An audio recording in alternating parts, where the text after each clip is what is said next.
Greetings and hello. Welcome to week 7.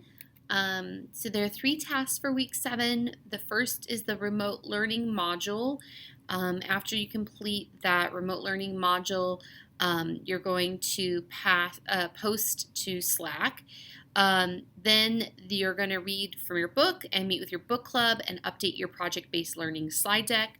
And then you're going to create a Google Classroom. So for the remote learning module, review all the materials, and then on the Slack channel, which I've already invited you to, #remote-learning, post 5 tips for remote learning. All right, here we are in Blackboard. So we are in week 7.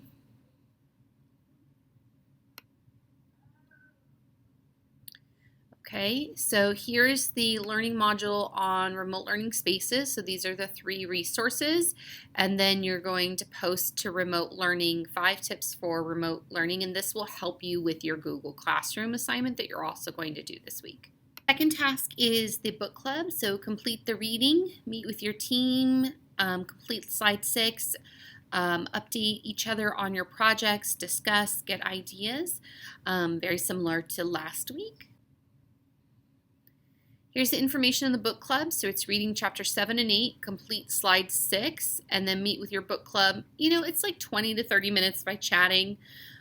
Remember that this group, the purpose of this group is to help you develop a better project on your slides.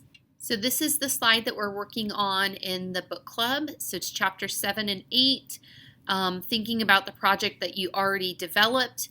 What fundamentals will you teach? And I just noticed there's a typo here. This should not say week 8. This should say week 6.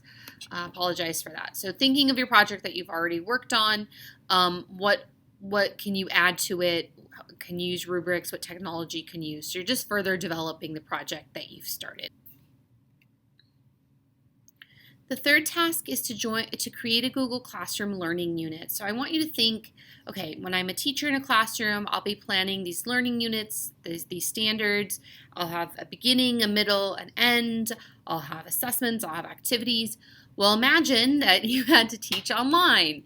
You know, this used to be a hypothetical, but now this is real. So imagine you have to teach online only now, and that you're going to do that through Google Classroom. How could you set up the Google Classroom as a learning unit? And so the materials from the remote learning module should help you with this as far as like the how.